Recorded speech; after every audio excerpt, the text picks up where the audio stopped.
국산 초음속 전투기 KF-21이 두 번째 시험 비행에 성공하면서 국내외의 주목을 받았습니다. 랜딩 기어 또한 무사히 접은 채 안정적으로 비행하는 모습을 연출하면서 한국 최초의 초음속 전투기 사업에 세계 각국이 큰 환호성을 터뜨렸습니다. KF-21의 2차 비행에서 세계 각국의 예상을 뒤엎고 개발 과정이 빠르게 이뤄지고 있는 모습이 전 세계에 고스란히 노출됐기 때문입니다. KF-21 사업은 2015년에서 2026년 인도네시아와 함께 추진하는 체계 개발 블록 1에서 기본 비행 성능과 공대공 전투 능력을 갖추게 되는데 4년간 시험 평가에 집중하게 됩니다. 하지만 인도네시아가 아직 분담금을 납부하지 않아서 시제기 제공 여부는 아직 불투명한 상황입니다. 초기 모델에서 블록2와 블록3 모델이 개발될 예정인데 먼저 5세대 전투기 버전으로 일컬어지는 KF-21 블록2 버전은 완벽한 스텔스 기능을 갖추게 될 것입니다. 여기에 더해 KF-21 블록3 버전은 6세대 전투기와 동등한 성능을 갖추고 있을 뿐만 아니라 국산 스텔스 무인 전투기인 가오리 X가 장착됨으로써 조종사가 더욱 쉽게 다양한 임무를 수행할 수 있다는 것입니다. 장기적으로 F-35 전투기를 대체해 나갈 후보로 평가한 외신도 있었습니다. 이런 와중에 우리의 인접 국가인 중국의 반응이 시큰둥합니다. 중국의 군사 전문가는 KF-21 전투기에 대한 모든 기술적 지표가 중국 입장에서 볼 때 전혀 축하할 만한 수준이 아니라 심지어 많은 사람들의 멸시를 받을 것이라고 평가했습니다. 이 전문가는 젠10 전투기를 예로 들어 젠10 첫 비행은 1998년으로 KF-21보다 24년 빠르다고 강조했습니다.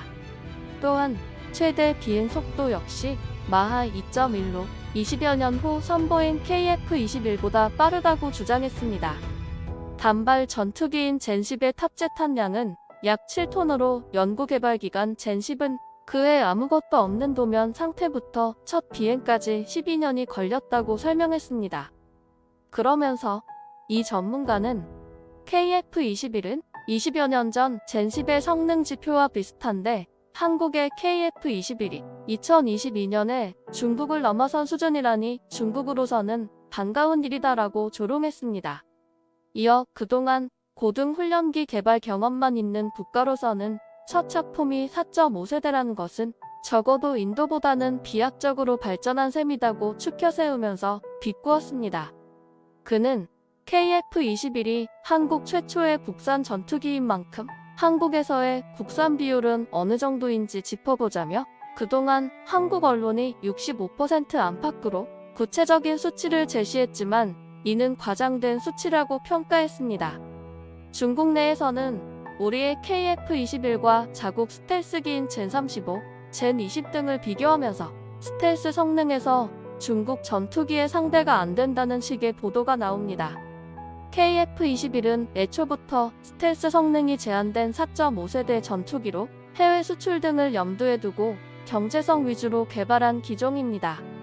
스텔스 기능이 완벽하다면 좋겠지만 그만큼 가격이 올라가게 될 것입니다.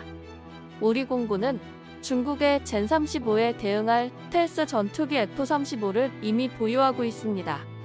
비교 대상이 아닌 전투기를 비교하면서 엉뚱한 궤변을 늘어놓는 걸 보니 내심 KF-21 개발이 상당히 신경 쓰이는 모양입니다.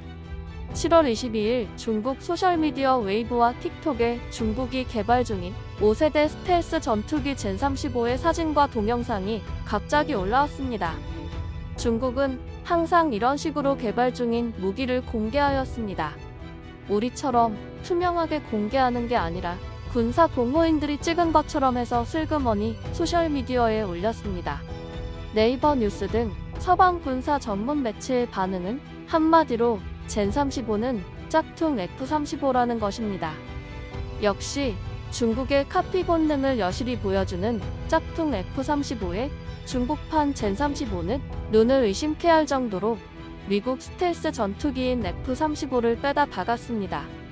젠35의 앞부분은 적외선 탐지 추적 장비 센서가 뾰족하게 나와 있습니다. F-35의 전자 광학 추적 장치와 비슷한 기능을 하는 장치라고 합니다. 그 뒤로 약간 기울어진 형태의 레이더 돔이 있는데 첨단 위상 배열 레이더의 안테나로 보인다고 합니다. 조종석 구조와 개폐 방식도 F-35와 거의 비슷합니다. 조종 사용 표시 장치는 F-35가 예전에 썼던 전방 표시 장치를 장착했다고 합니다. F-35는 이미 헬멧 장착 영상 장비로 옮겨갔습니다. 엔진 배기구도 F-35와 비슷한 톱니 모양인데 스텔스 기능을 위한 설계라고 합니다. 꼬리 날개 윗부분에는 젠15 함재기에서 볼 수 있는 라는 상어 로고 옆으로 35라는 글자가 쓰여 있고 그 아래로 35만3이라는 일련 번호가 있습니다. 젠35의 세 번째 시제기라는 뜻입니다. 미 군사 매체 1945는 중국이 해킹을 통해 F-35와 디자인이 거의 같은 복사판을 만들긴 했지만 레이더 성능과 스텔스 기능, 전투 능력 등 핵심 기술까지 확보했는지는 의문이라고 했습니다. 단순한 디자인만 베낀 낮은 수준의 짝퉁일 가능성이 크다는 겁니다. 거기다 중국 전투기의 가장 큰 문제는 엔진입니다. 러시아산 제트 엔진을 베낀 짝퉁 엔진을 개발하긴 했는데 5세대 전투기의 고난도, 기동을 감당할 만큼 출력이 뛰어나지 못하다고 합니다. F-21을 베껴 만든 첫 스텔스기 젠20도 아직 이 문제를 완벽히 해결하지 못했습니다. 젠35에는 러시아 미그 29기에 들어가는 RD-93 엔진을 복제해 개량한 WS-21 엔진이 들어간다고 하는데 이 엔진의 성능이 어느 정도인지는 공개된 자료가 없다고 합니다. 젠35가 중국 해군 항모전단의 함재기로 최종 확정되면 대규모 양산이 일어날 것입니다. 중국은 스키 점프대 방식의 야오닝함, 산둥함에 이어 전자식 사출 장치를 탑재한 002함, 003함 개발에 박차를 가하고 있습니다. 신형 항모에 태울 스텔스 함재기 수요가 늘어날 수밖에 없습니다.